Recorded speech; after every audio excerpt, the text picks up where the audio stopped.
ये जिस समय की कथा लिखी जाती है उस समय अलका का शासन सूत्र महाराज अतिबल के हाथ में था।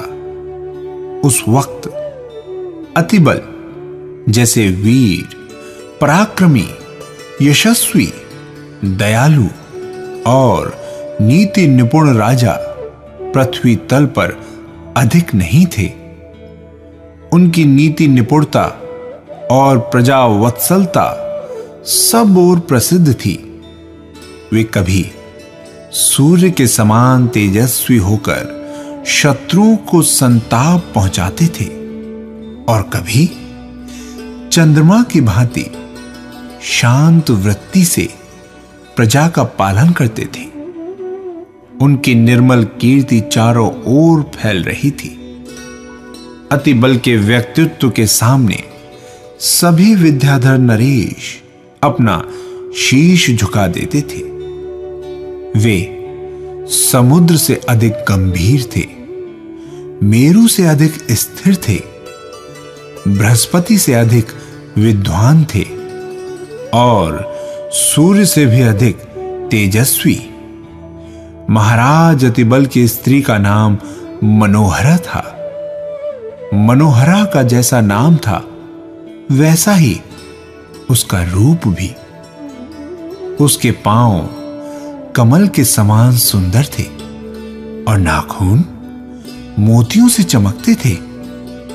जंघाएं कामदेव की तरकस के सदृश मालूम होती थी और स्थूल उरु के केले के स्तंभ से भी भली थी। उसका विस्तृत नितंब स्थल बहुत ही मनोहर था। मनोहरा की गंभीर नाभि, श्यामल रोम, राजी और कृश कमर अपनी शानी नहीं रखती थी। उसके दोनों स्तन श्रृंगार सुधा से भरे हुए सुवर्ण कलश की नाई मालूम होते थे। भुजाएं कमलनी के समान मनोहर थी और हाथ कमलों की शोभा को भी जीतते थे। उसका कंठ शंख सा सुंदर था, ओष्ठ प्रवाल से और दांत मोती से लगते थे। उसकी बोली के सामने कोयल भी लजा जाती थी। तिलक पुष्प उसकी नाक की बराबरी नहीं कर सकता था। वो अपनी चंचल और बड़ी बड़ी आंखों से हरिणियों को जीतती थी। उसकी भौहें काम के धनुष के समान थी। कुमकुम के तिलक से उसके ललाट की अनूठी ही शोभा नजर आती थी। उसके काले और घुंघराले वाले बालों की शोभा बड़ी ही विचित्र थी। मनोहरा के मुंह के सामने पूर्णिमा के चंद्रमा को भी मुंह की खानी पड़ती थी। उसका सारा शरीर तप्त सुवर्ण की तरह चमकता था।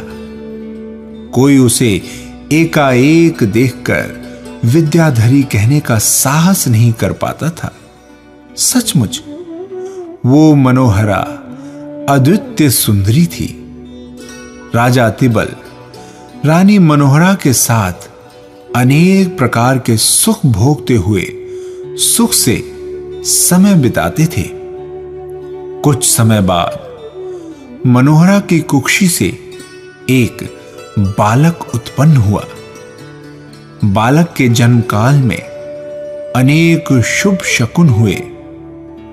राजा ने दीन दरिद्रों के लिए किमिच्छिक दान दिया और प्रजा ने अनेक उत्सव मनाए। बालक की वीर चेष्टाएं देखकर राजा ने उसका नाम महाबल रख दिया। बालक महाबल द्वितीय के चंद्रमा की तरह प्रतिदिन बढ़ने लगा। उसकी अद्भुत लीलाएं और मीठी बोली सुनकर मां का हृदय फूला न समाता था। उसकी बुद्धि बड़ी ही तीक्ष्ण थी, इसलिए उसने अल्प वय में ही समस्त विद्याएं सीख ली।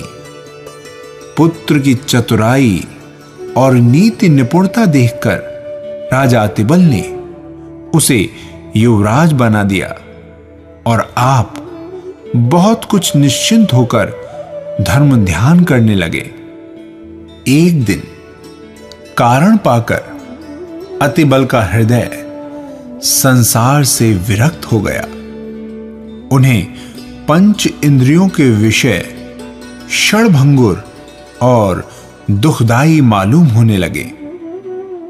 12 भावनाओं का विचार कर उन्होंने जिन दिशा धारण करने का दृढ़ निश्चय कर लिया।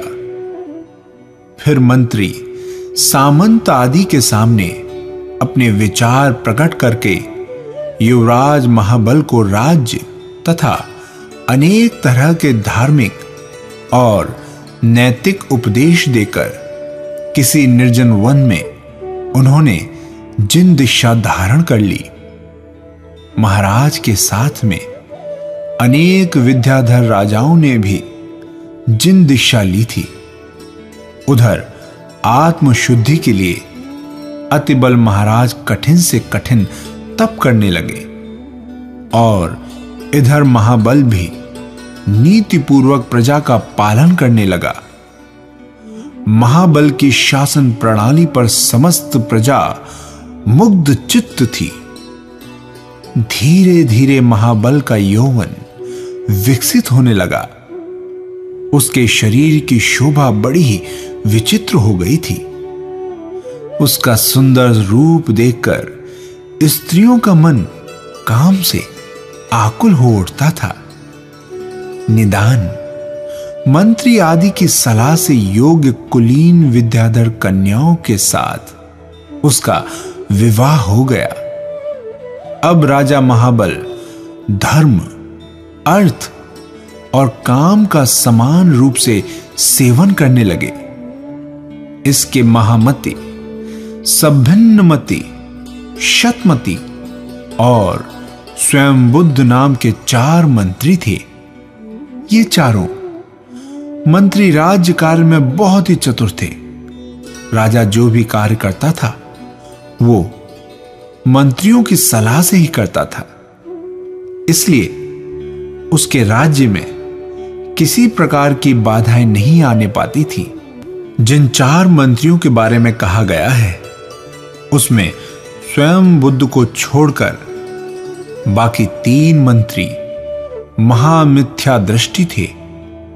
इसलिए वे महाबल तथा स्वयं बुद्ध आदि के साथ धार्मिक विषयों में विद्वेष रखा करते थे। पर महाबल को राजनीति में उनसे कोई बाधा नहीं आती थी। स्वयं बुद्ध मंत्री सच्चा जिन भक्त था। वो निरंतर महाबल के हित चिंतन में लगा रहता था। किसी समय अलकापुरी में राजा महाबल की वर्षगांठ का उत्सव मनाया जा रहा था। बाजों के शब्दों से आकाश गूंज रहा था और चारों ओर स्त्रियों के सुंदर संगीत सुनाई पड़ रहे थे। एक विशाल सभा मंडप बनाया गया था जिसकी सजावट के सामने इंद्र भवन की भी सजावट फीकी लगती थी। उस मंडप में सोने के एक ऊंचे सिंहासन पर महाराज महाबल बैठे हुए थे। उन्हीं के आसपास मंत्री लोग भी बैठे थे और मंडप की शेष जगह दर्शकों से खचाखच भरी हुई थी। लोगों के हृदय आनंद से उमड़ रहे थे।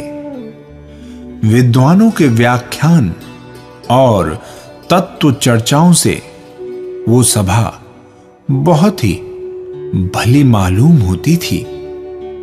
समय पाकर महामती, सम्मिन्नमति और शतमती मंत्रियों ने अनेक कल्पित युक्तियों से जीव अजीव का खंडन कर दिया, स्वर्ग मोक्ष का अभाव बतलाया तथा मिथ्यात्व को बढ़ाने वाली अनेक विपरीत क्रियाओं का उपदेश दिया।